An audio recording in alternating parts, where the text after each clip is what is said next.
नमस्कार दोस्तों, मैं विष्णु कुमार शर्मा, असिस्टेंट प्रोफेसर, आपका स्वागत करता हूं हमारे YouTube चैनल पर।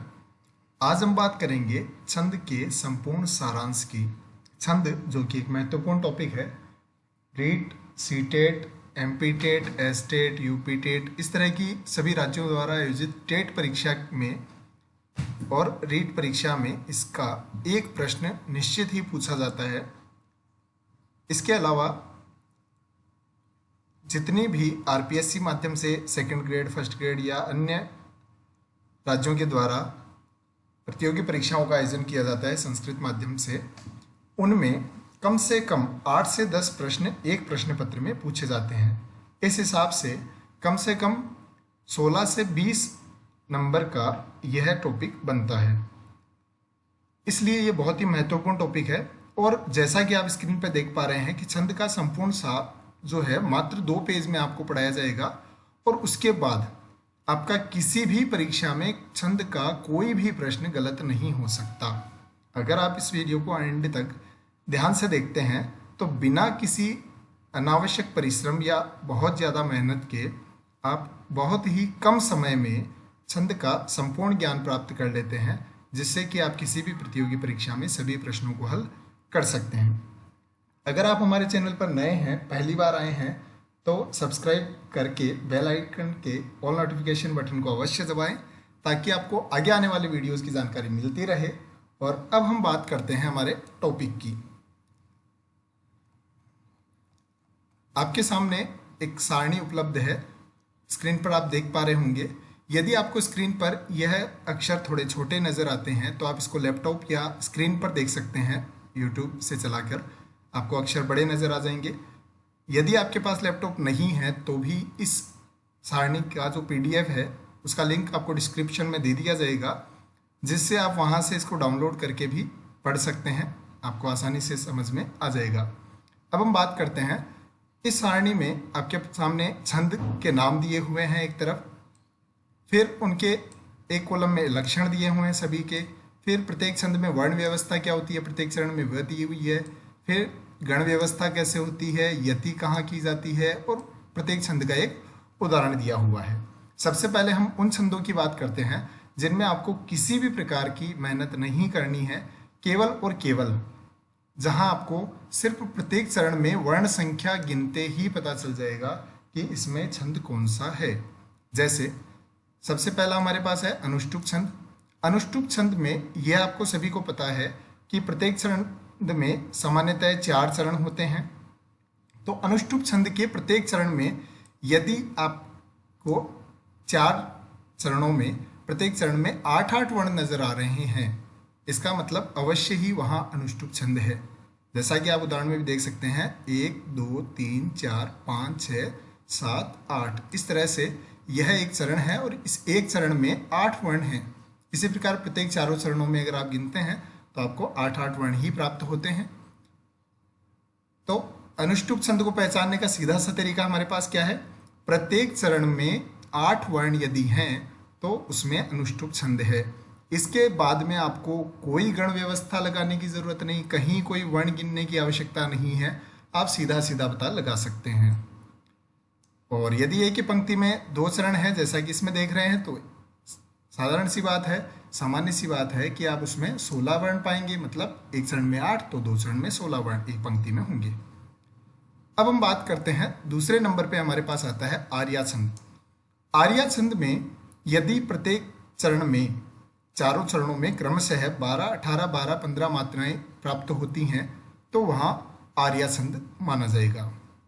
दूसरी इंपॉर्टेंट बात कि हमें यह देखते ही पता कैसे चलेगा कि यहाँ जो उदाहरण हमारे पास दिया हुआ है उसमें आर्या छंद ही होगा या इस छंद में हमें मात्रा गिननी है या वर्ण गिनने हैं, इसका कैसे पता चलेगा। उसका बहुत ही सामान्य सा तरीका है कि यदि आपके पास 4 पंक्तियाँ दी हुई है तो एक एक प्रत्येक चरण में वर्ण गिन के देखें। यदि 2 पंक्तियों में 4 चरण दिए हुए हैं तो भी उनको वर्णों की एक बार गिनती करके आप देख लें। जैसे इसमें यदि आप पहले चरण में देखेंगे तो आपको 6 वर्ण नजर आएंगे, 1 2 3 4 5 6, दानम भूगो नाशः। यहाँ प्रथम चरण में 6 वर्ण हैं, जबकि दूसरे चरण में यदि आप गिनते हैं तो आपको वर्णों की संख्या में अंतर नजर आएगा 1 2 3 4 5 6 7 8 9 10 11। इस प्रकार दूसरे चरण में 11 वर्ण हैं।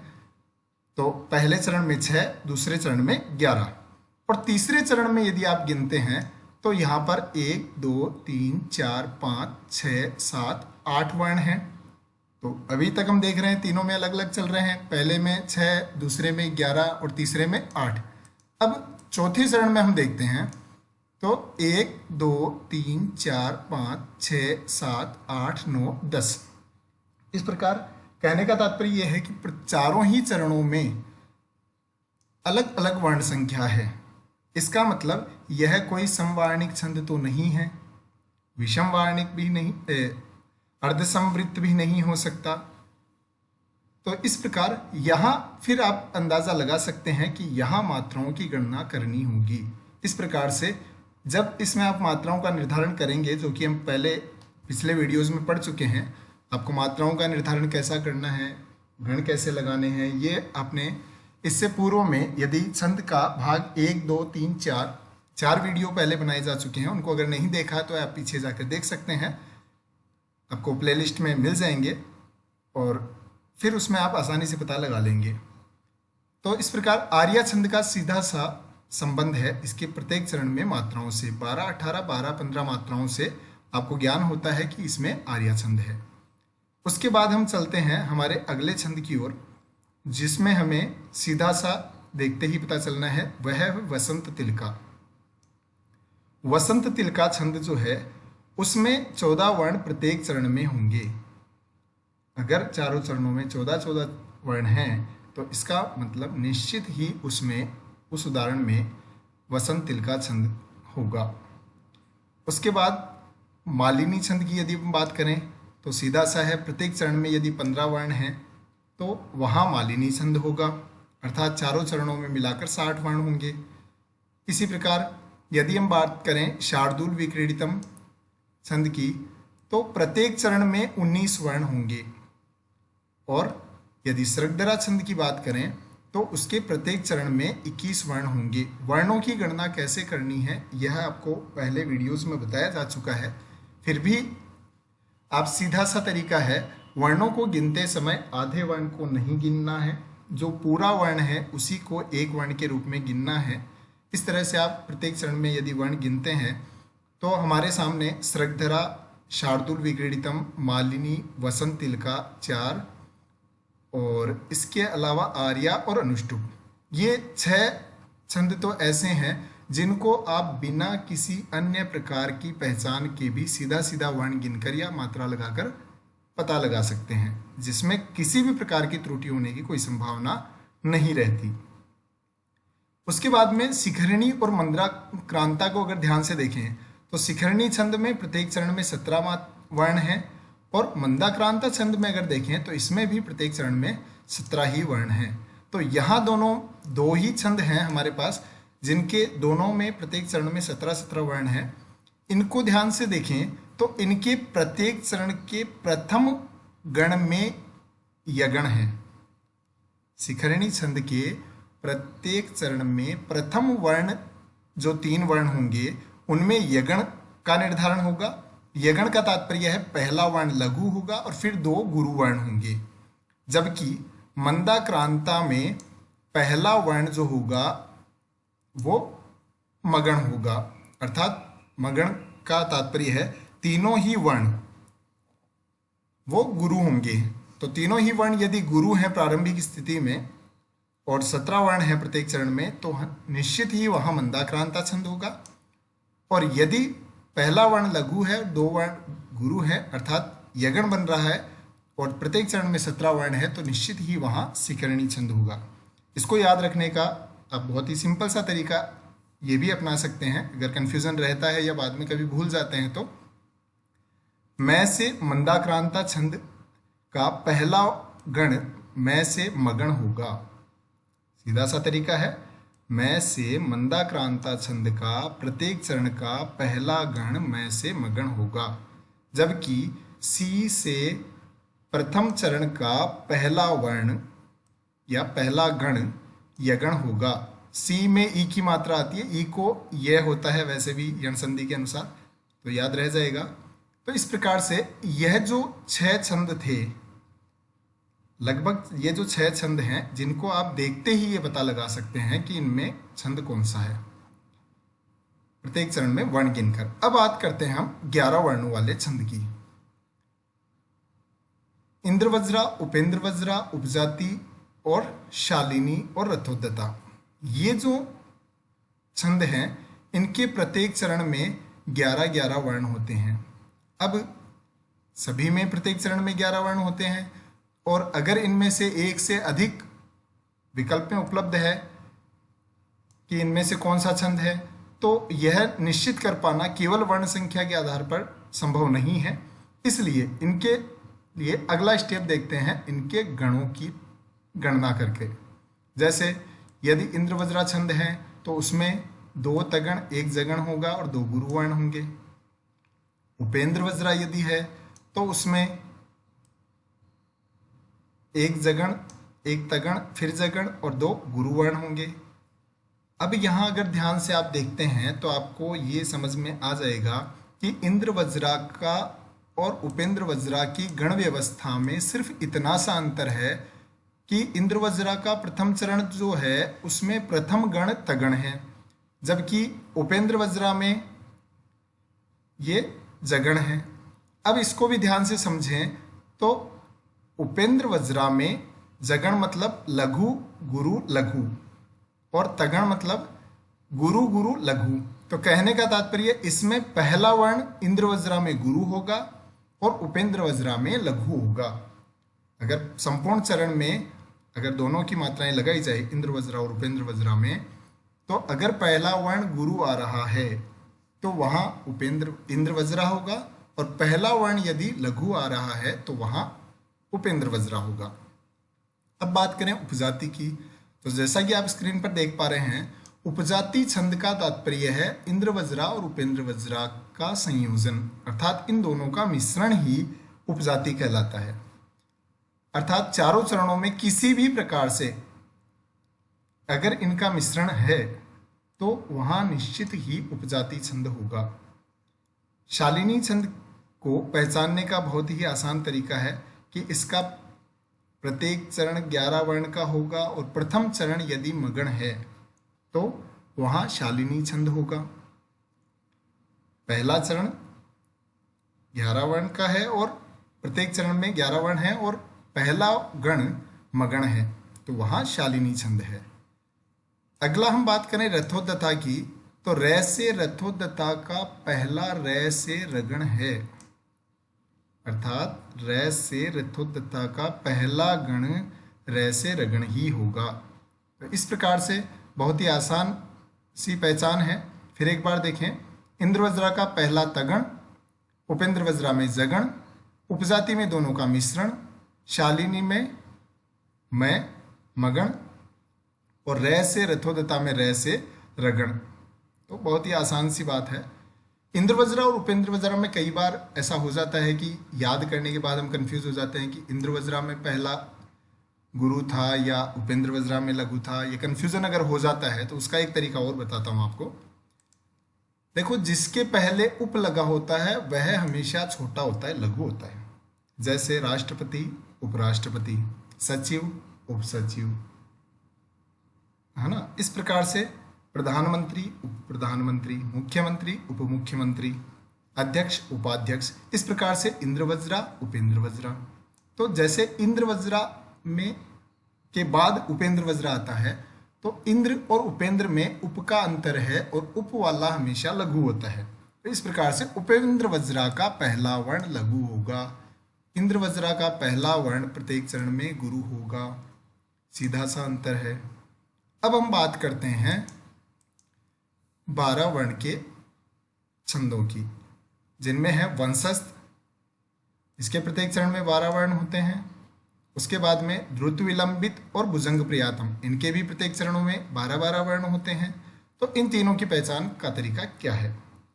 भुजंग प्रियातम का तो सीधा सा तरीका है कि चारों ही यगण होंगे।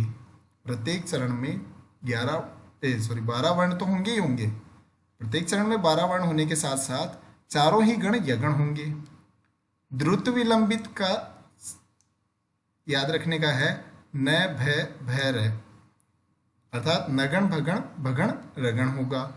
और वंशस्थ में जय तय जय रे, तो जगण तगण जगण रगण होगा।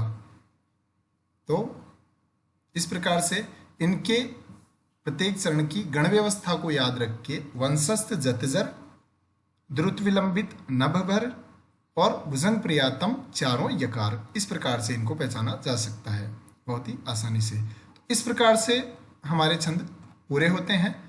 अब इनमें और एक विशेष बात कभी कभार एग्जाम में पूछ ली जाती है, जो क्या है, कभी कभार सेकंड ग्रेड फर्स्ट ग्रेड में इस तरह के प्रश्न पूछे जाते हैं।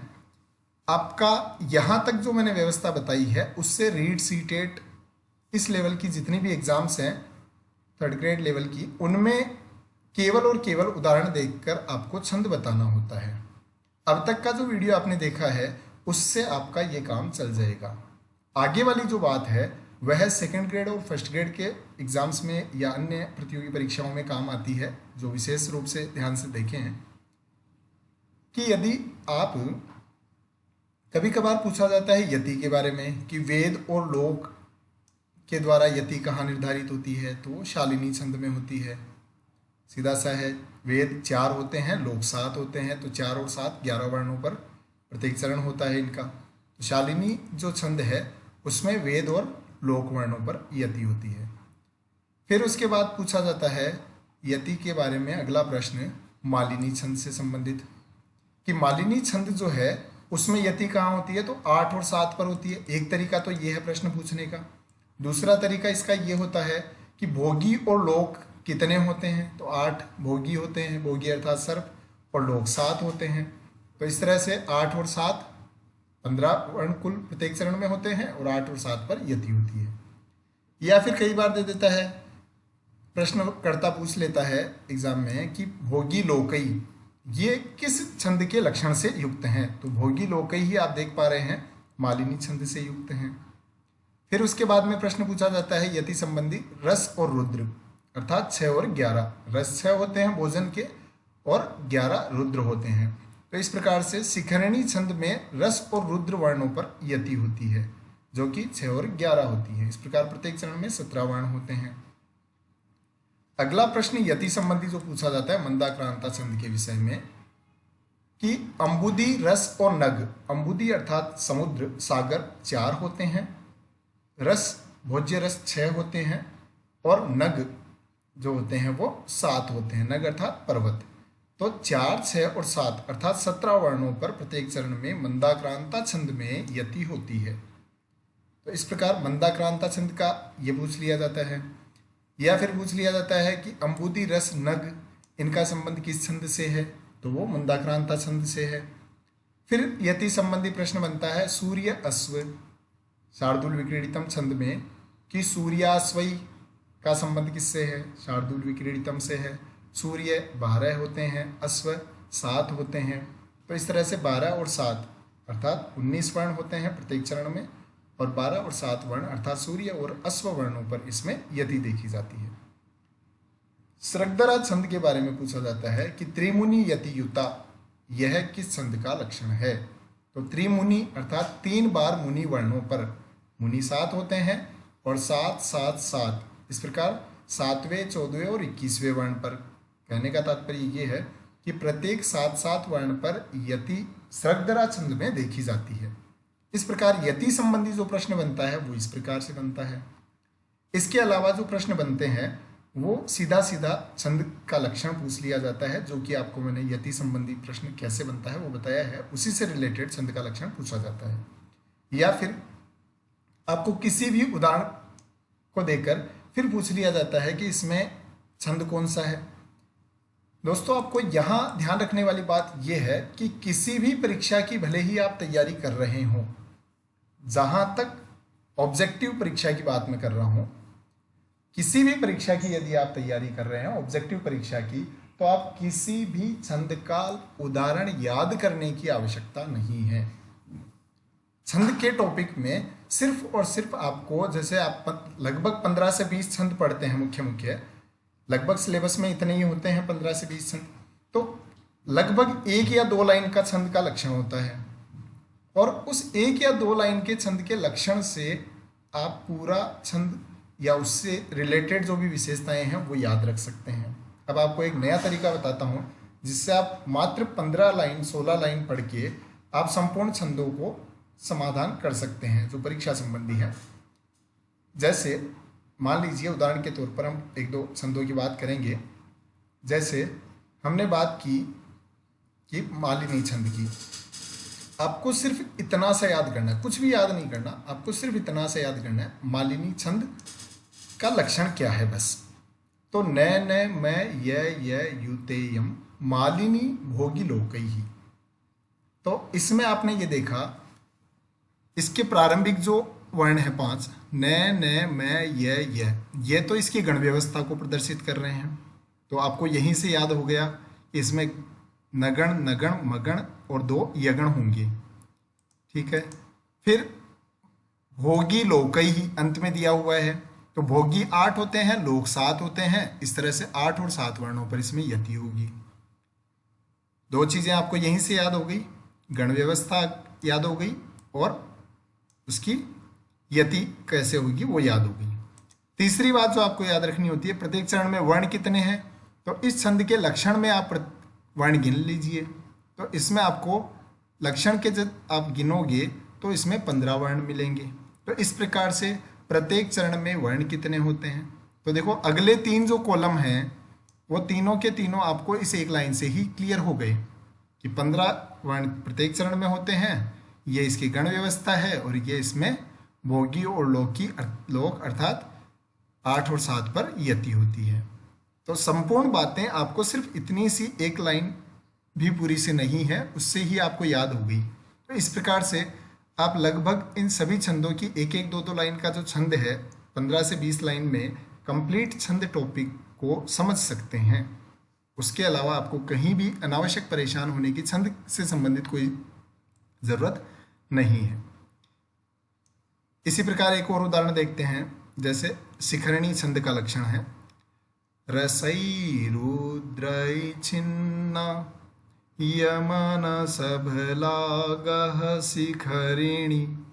इस उदाहरण में या इस छंद के लक्षण में आप देख पा रहे हैं कि इस प्रारंभ में रसई रुद्रई अर्थात रस और रुद्र वर्णों पर छिन्ना अर्थात यति है, यहाँ से यति का प्रदर्शन हो रहा है।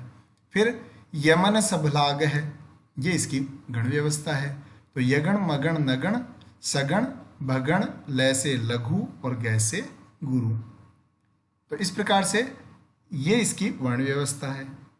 प्रत्येक चरण में वर्ण कितने हैं उसके लिए आप इसके टोटल वर्ण गिन लीजिए कि कितने वर्ण कुल इस छंद के लक्षण में आए हैं, उससे आपको ये पता चल जाएगा। अब इस प्रकार करते करते आपका 15 से 20 लाइन में भी आप इन छंदों को याद कर सकते हैं। तो आपको मैंने 2-3 तरीके बता दिए हैं, वो सभी बातें आपसे शेयर कर ली हैं जिस तरह के प्रश्न पूछे जाते हैं। आपको छंदों के जितने भी उदाहरण हैं वो सिर्फ अभ्यास के लिए ही देखने होंगे, उन पर मात्राएं लगाकर वर्ण गिनकर प्रत्येक चरण में आपको सिर्फ अभ्यास करना है, एक भी उदाहरण याद नहीं करने की आवश्यकता है, क्योंकि काम आपका इससे चल जाएगा। ये विशेष ध्यान रखें कि आप प्रतियोगी परीक्षा की तैयारी कर रहे हैं, बहुत ज़्यादा पढ़ना और अनावश्यक चीज़ों को पढ़ना, बहुत ज़्यादा पढ़ने से तात्पर्य है उन अनावश्यक विषय वस्तुओं को पढ़ना जो कि वास्तव में एग्जाम में काम नहीं आने वाली है, उससे आप अपना समय बर्बाद करते हैं, प्रतियोगिता में पिछड़ जाते हैं। इसलिए यह जानना बहुत ही आवश्यक है, क्योंकि अक्सर आपने सुना होगा hard work is key to success, but I think smart work is key to success. कठिन परिश्रम सफलता की कुंजी जरूर है, लेकिन उसको स्मार्ट तरीके से किया जाए तो शायद सफलता जल्दी मिल सकती है। इसलिए आज जो आपको मैंने शेयर किया है वो छंद से संबंधित कम से कम परिश्रम में अधिक से अधिक सफलता प्राप्त करने का तरीका आपको बताया है। जो इस वीडियो को देख रहे हैं, यह वीडियो कैसा लगा कमेंट करके अवश्य बताएं। और यदि आपको ये वीडियो की जानकारी लाभदायक सिद्ध होती है, किसी भी प्रकार से आपको इससे लाभ मिलता है, तो इससे अपने दोस्तों के साथ, अपने साथियों के साथ शेयर और सब्सक्राइब ज़रूर करवाएं, ताकि अधिक से अधिक विद्यार्थियों को इसका लाभ मिल सके। धन्यवाद।